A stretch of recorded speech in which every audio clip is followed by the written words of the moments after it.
We've heard years of the left, their loudest voices calling anyone on the right extremist MAGA Republicans, fascists, Nazis, an existential threat to democracy. Check yourself. And don't give me this both sides, both. Righto. Joining us now, Missouri Senator Eric Schmitt, member of the Senate Judiciary Committee. Senator Schmitt, welcome. Look, we were talking about this with Brit Hume at the top of the show. First of all, fascism and Hitlerism and Nazism has nothing to do with people who believe in free speech, freedom, free markets, and so forth and so on. And this is part of the Trump derangement syndrome. But, sir, and here's where we're going, this has created a certain violent element in the whole body politics. And this is what the left does. And polls show this. I mean, those kinds of terms breed violence. That's what I would say. I think that's what you were getting at in the committee hearing. Yeah, for the last decade, over and over and over and over, we've heard from the left that President Trump is Hitler. His followers are Nazis. They're fascists. That they're an existential threat. We heard that on the campaign trail even this past fall with President Trump. And the fact of the matter is, if you look at by and large, the overwhelming evidence points to left-wing extremism behind political violence. And so for me, I believe in free speech.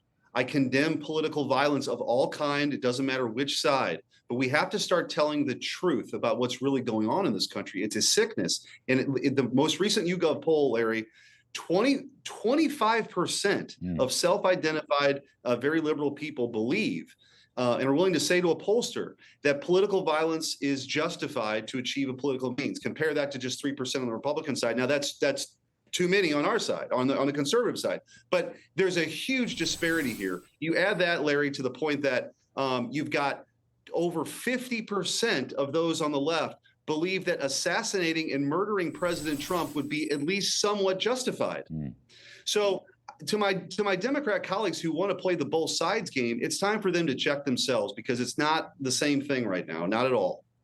I think, Senator, I mean, I agree. We talked about this earlier. Democrats, people on the left, have to be called on. They are inciting violence every time they go down the route that you just described, and I agree. Look, you take Charlie Kirk. He believed in freedom, free markets. That is not fascism. Freedom, free markets, free speech. That is not fascism. That is not Hitlerism. And yet they kept using that term fascism about him. They use it about Mr. Trump. They're using it about their political enemies. I'm just saying this. Anytime one of these crazy lefties talks about that, they have to be called on it. You got to say, it's like hitting a buzzer. Absolutely. And just look at what the messages that were revealed today about the murderer.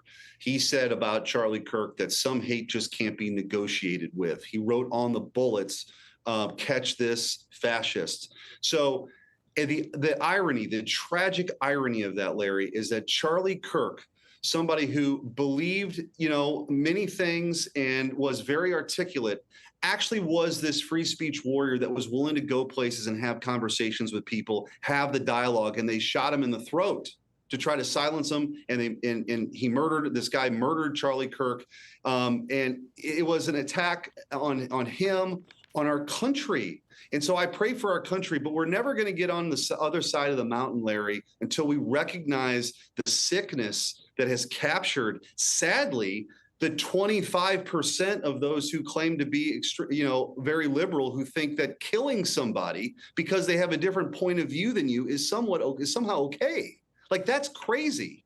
So I just think we got to be truthful. We have to be fearless. I think Charlie Kirk would have wanted us to continue on his mission to engage in dialogue and persuade. That's what this whole thing should be about, not assassinations. Well, speaking of that, something that might come out of this horrible story.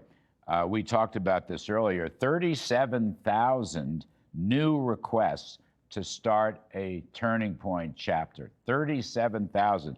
I'll repeat the numbers. There are currently 900 college chapters and 1,200 high school chapters. This is applications for 37,000. Charlie Kirk has had a major influence, a major impact. Now, the left can do with that as they want, but they are losing this battle. And can I give you one more, too? There's all kinds of, I don't have the numbers here, but there are all kinds of stories and anecdotes about, people moving back into religion, people getting baptized into one faith or another. Religion at the end, I mean, God's got to win this. This is about religion. This is about faith. This is about God in society and in this country, because the 10 Commandments say, thou shalt not kill. That's what the left seems to hate God. And my point is, God's going to win this battle because people are too good in their hearts and in their souls. They're too good. I actually believe that, Senator Schmitt.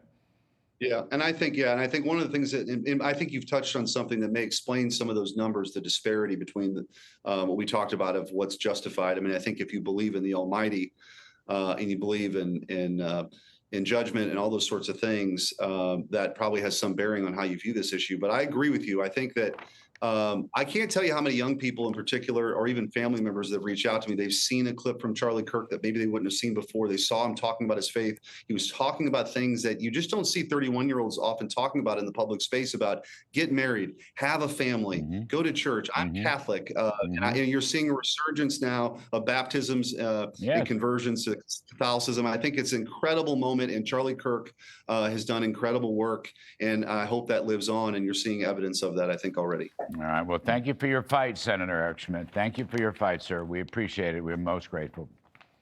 Thanks, Larry.